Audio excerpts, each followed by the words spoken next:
Okay, I want to tell you about a man called Leo. Leo should be an intelligent person. Studied business and finance, worked in financial planning for years, knows, in theory, exactly what a good investment strategy looks like. His fellow Leo once sold a perfectly good investment because he saw a headline that said, "Markets look uncertain." He also once held onto a losing stock for 8 months, longer than he should have, because he convinced himself it would probably come back. It did not come back. And on one particular heroic occasion, Leo got genuinely excited about investing in something because someone at a dinner party mentioned it.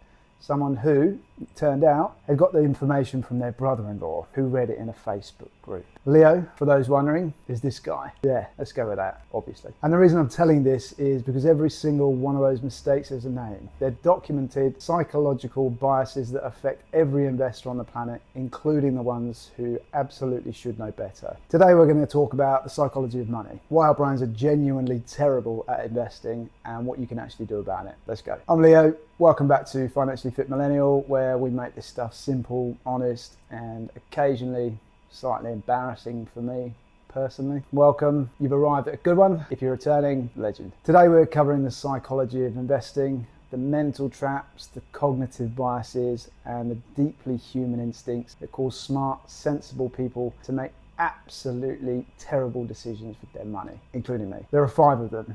Let's go through each one. Right, first up, and this is probably one that affects the most people, even if they've never heard of the name. We need to talk about something called loss aversion. And I think it explains more bad investment decisions than anything else on this list. The concept comes from 2 behavioral economists, Daniel Kahneman and Amos Tversky. I've probably butchered those pronunciations, but whatever, maybe you know. And the core finding is beautifully simple and deeply inconvenient. Losing money hurts roughly twice as much as gaining the same amount of money feels good. Let me say that again because it sounds almost too straightforward. Losing $100 feels about twice as bad as gaining $100 feels good, psychologically, emotionally, in your gut. Which sounds fine in theory. The problem is what it does to investment behavior. It means people hold on to losing investments for way too long because selling means admitting the loss is real, and that feels awful. It means people sell winning investments too early because locking in a gain feels safe, even if the investment still has plenty of room to run. And it means that when markets drop, which, as we've covered in other videos, is completely normal and happens regularly, people panic and sell because the pain of watching it fall further feels unbearable. The result? They sell at the bottom, miss the recovery, and then wonder why their returns are so much worse than the market. Here's the thing, markets go up and down. You know this by now. That's not a malfunction, it's just how they work. But if every time they go down it feels twice as bad as the good times feel good, you're going to make terrible decisions every time. The fix, and it's a simple one, if not easy, is to stop looking. Seriously. If checking your portfolio makes you feel like you need to do something, stop checking so often. Quarterly, maybe even annually. The people who look at their investments least frequently almost always outperform the people who check daily. Not because they're smarter, because they're not reacting. All right, number 2. And this is the one I referenced at the start, the dinner party incident. The technical term for what happened to Leo at the dinner party is herding, which, frankly, is a very accurate word for it. Herding is the tendency to follow what everyone else is doing with their money. Not because you've researched it, not because it makes logical sense for your situation, but because it feels safe to be with the crowd. If everyone's buying it, surely it can't go wrong. Newsflash, it can absolutely go wrong. This is how bubbles happen. Everyone sees the thing going up, everyone buys the thing, price goes up more because everyone's buying it, more people see it going up and buy it, and then at some point the music stops, and whoever's left holding it when the price collapses, which is usually the people who got in last, i.e. the people who heard about it from their brother-in-law's Facebook group, they take the loss. The crypto bubble of 2021 is probably the most recent vivid example. At the peak, everyone, your taxi driver, your nan, people who had never once thought about investing, was talking about buying crypto. That's not a buy signal. That's historically a very reliable sign that you're late. And it's not just crypto. It happens with every hot sector, every hype stock, every trend that gets breathless coverage in the financial press. By the time it's on the front page, the people who are going to make money on it probably already have. FOMO, The fear of missing out is herding's more neurotic cousin. It's the voice that says everyone else is making money on this and you're sitting here doing nothing. What's wrong with you? And the answer 90% of the time is nothing is wrong with you. Stick to your boring diversified portfolio. The person telling you about their amazing returns is probably only mentioning the one that went up. They're very quiet about the others. Trust me on that one. Number 3, and this is one of my personal favorites because the research on it is funny. Overconfidence bias, or as I like to call it, the reason most people who start picking stock probably shouldn't be picking stock. There's a study, and I love this study, that asked a large group of people whether they were above average drivers. About 80% of them said yes, which is statistically speaking impossible. By definition, roughly half of people are above average and half are below, but 80% are convinced they're in the top half. The same thing happens with investing. Studies consistently find that individual investors, especially male ones, since apparently we are particularly afflicted by this, dramatically overestimate their ability to pick stocks and time the market. I say especially male ones, as a male who has, on at least 2 occasions, confidently invested in something because I thought I'd spotted something that the market had missed. The market had not, in fact, missed. The market was fine. I, however, had simply convinced myself I was smarter than approximately 30 million investors. The uncomfortable truth is that beating the market consistently over many years, not just one lucky year, is genuinely hard. Most professional fund managers can't do it. Most actively managed funds underperform their benchmark index over a 10-year period, and yet the average retail investor often behaves as though they've got an edge that the professionals don't. The antidote to the overconfidence is humility, which sounds very obvious and is apparently very difficult for quite a lot of us, myself included. The practical version of humility is don't try to be clever. Buy the index. Let the market do its thing. Stop trying to find the next Nvidia before anyone else does. And if you absolutely must, do it with a small amount of money you're prepared to lose. Keep the rest somewhere boring and sensible. Number 4, this is the quieter one than the others, but probably costs people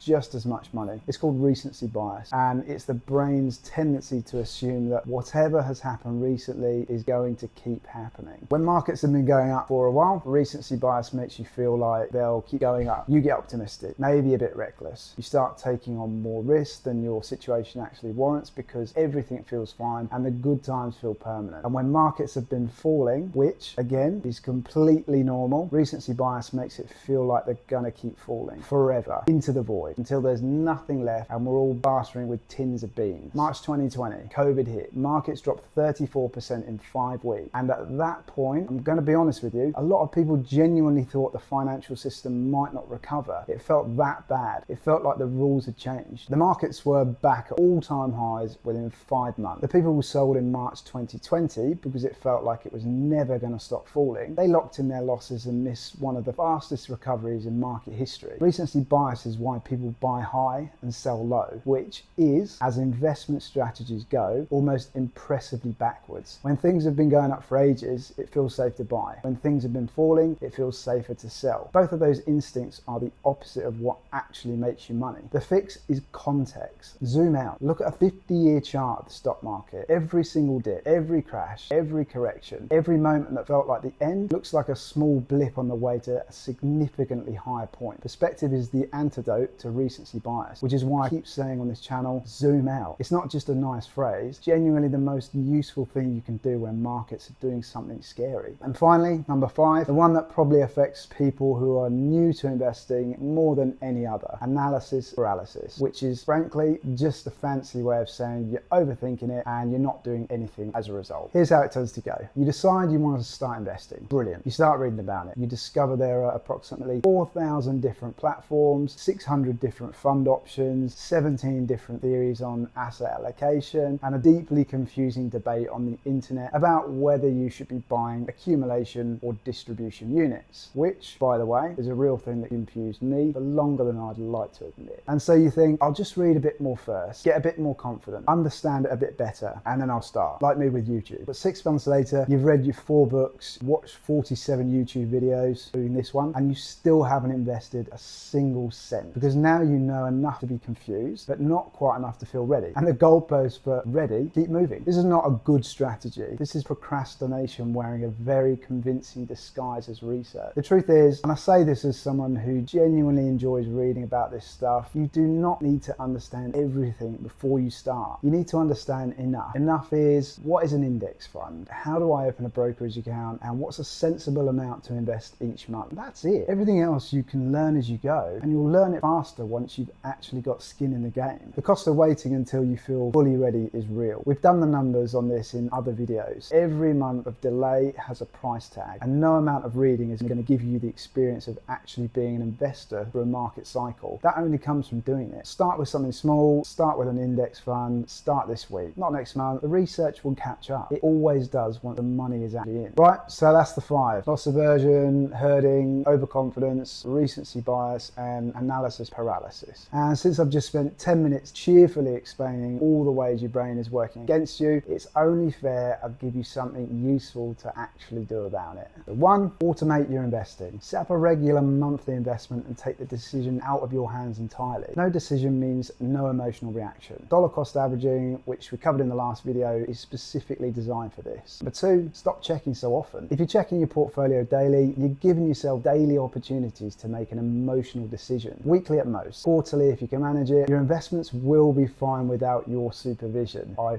promise you. 3, know your risk profile before you invest, not after. If you're invested more aggressively than your psychology can actually handle, the first real downturn will expose that, and you'll make exactly the kind of panic decision that we've been talking about. Take the risk profile quiz at financiallyfitmillennial.com. Takes a minute and it might save you from a very expensive mistake. Number 4, when something sounds exciting, wait. When you hear about a hot stock, a hot sector, a hot anything, sit on it for 30 days. If it still makes sense after 30 days of not following the hype, then consider it. Most of the time the excitement will have died down and you'll realize you dodged something embarrassing. Ask that fella Leo. 5, read Morgan Housel's book, The Psychology of Money. Hope I pronounced the name right. It's the best book on this subject I've ever come across, and I say that as someone who's read more finance books than is probably healthy. It's genuinely one of those books that changes how you think, not just about money, about a lot of things. So, your brain is not your friend when it comes to investing. It's not that you're stupid, it's that your brain evolved to keep you alive on the savannah, not make rational long-term decisions about index funds and stock. It's doing its best. It's just that its best is not particularly well suited to this specific task. The good news is that knowing about these biases doesn't make them go away. I've been aware of loss aversion